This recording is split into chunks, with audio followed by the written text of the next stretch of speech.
বড় মঠ মন্দির আছে, কিন্তু ভগবান শ্রীকৃষ্ণের কোনো বিগ্রহ নাই।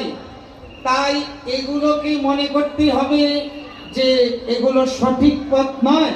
যেখানে কৃষ্ণ ভজন নেই, যেখানে নিতাই গৌড়ের ভজন নেই, সেটা কিন্তু সঠিক পথ নয়। আপাতত দেখা যাচ্ছে ধর্ম, কিন্তু সেগুলো ধর্ম নয়, সেগুলো অপধর্ম বা উপধর্ম। যেমন একটি গাছকে কিছু স্বর্ণলতা গাছের উপর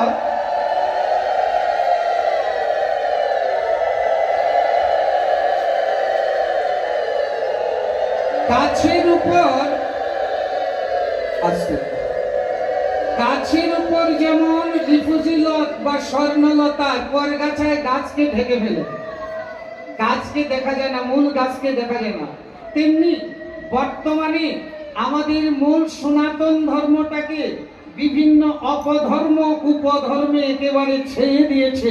মূল সনাতন ধর্মকে খুঁজে পাওয়া যাচ্ছে না, দেখা যাচ্ছে না। তাই সবার কাছে করজোড়ে নিবেদন রাখবো, যারা সনাতন ধর্মকে ছেড়ে অর্থাৎ কৃষ্ণ ভজনকে ছেড়ে যারা অন্য মত পথে গিয়েছেন, তাদের কাছে করজোড়ে নিবেদন। শ্রীমদ্ ভগবত গীতা বলছে, শ্রীমদ্ ভাগবত বলছে, আপনারা কৃষ্ণ ভজন ছাড়া যে কোনো রাস্তায় গিয়ে থাকুন, সেই রাস্তাগুলো পরিত্যাগ করে এখনো সময় আছে, আপনারা কৃষ্ণ ভজনের পথে আসুন। যদি বলেন বাবাজি আপনি এত বড় কথা বলার কে, সাহস পেলেন পথকে ত্যাগ করে অন্য পথে গেছেন। ভাগবত বলছেন যারা কৃষ্ণ ভজন ছেড়ে অন্য তপস্যাও করে, তারা গর্ভধারিণী মাকে ত্যাগ করে কোন চণ্ডালিনী পাপীর সেবা করে। যারা কৃষ্ণ ভজন ত্যাগ করে অন্যান্য তপস্যাও করে, তারা নিজের হাত থেকে একটা সোনার পর্বতকে ফেলে দিয়ে কতগুলো ছাই নিয়ে ঘষাঘষি করে। আর পৃথিবীতে যত আরাধনা উপাসনা আছে, সর্বশ্রেষ্ঠ উপাসনা বা আরাধনা কাকে বলে?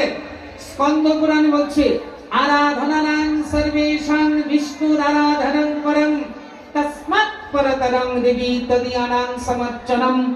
এই পৃথিবীতে যত আরাধনা উপাসনা আছে, সর্বশ্রেষ্ঠ আরাধনা বা উপাসনা বিষ্ণু বা কৃষ্ণের আরাধনা। এরপর গীতায় আসুন। শ্রীমদ্ ভগবত গীতায় ভগবান শ্রীকৃষ্ণ বলছেন, আচ্ছা গীতা আপনারা সবাই মানেন তো? গীতা মানে না মানেন না? গীতা যদি মানেন, আচ্ছা গীতাকে যদি কেউ না মানে তাদেরকে হিন্দু বলা যাবে? বলা যাবে কি? তাহলে গীতায় বলছে সর্ব ধর্মান পরিত্যজ্য মাম একং শরণং ব্রজ। সব ধর্মকে ত্যাগ করে আমার চরণে শরণাপন্ন হও। আচ্ছা এখন দেখুন বিচারটা কি। ধর্মীয় সংস্থারা বলছেন কৃষ্ণকে আসন থেকে উঠিয়ে দাও, তাহলে তারা গীতার সম্মত বলছে না গীতার বিরোধ করছে? তাহলে যারা বলবে কৃষ্ণ ভজনের দরকার নাই, কৃষ্ণের ছবি আসন থেকে উঠিয়ে দেন, এখন আপনারা এইসব ধর্ম রাখবেন না ছাড়বেন? আপনাদের কাছে নিবেদন, যদি কেউ বলে কৃষ্ণের ছবি আসন থেকে উঠিয়ে দেন, দয়া করে তাদের ছবিগুলো আসন থেকে উঠিয়ে দেবেন আর কৃষ্ণ ভজনের রাস্তায় আসেন। শ্রীমদ্ ভগবত গীতায় বলছেন, যদি মনে করে তোমাদের অপরাধ হবে, অহং ত্বাং সর্বপাপেভ্যো মুক্ষয়িষ্যামি মা শুচি, আমি তোমাদের সকল অপরাধ থেকে ক্ষমা করব, শুদ্ধ করে দিব। তাই কৃষ্ণ ভজনের রাস্তায় আসতে হবে, কৃষ্ণ নাম শ্রবণ করতে হবে, হাতে তালি দিয়ে হরে কৃষ্ণ নাম করতে হবে। এটাই হচ্ছে কলিযুগের যুগ ধর্ম। চৈতন্য চরিতামৃত বলছেন জগতের পিতা কৃষ্ণ। কে? কৃষ্ণ জগতের পিতা, এটা চৈতন্য চরিতামৃতে। আবার শ্রীমদ্ ভগবত গীতাকে বলছেন অহম পিতার অহম মাতা, আমি পিতা, আমি মাতা, আমি পিতারও পিতা, আমি পিতামহ, আমি সব। তাহলে এই জগতে পিতামাতার ঘরে জন্ম নিয়ে কেউ যদি পিতামাতার সেবা না করে তাকে কি বলা হবে? সুপুত্র। পিতামাতার সেবা না করলে তাকে সুপুত্র বলে তো? কি বলে?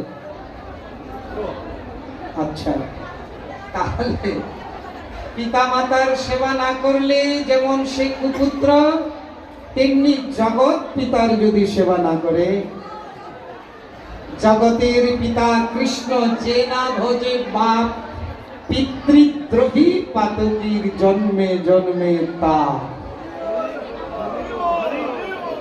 আমরা কেন দুঃখ পাচ্ছি, কেন শান্তি পাচ্ছি?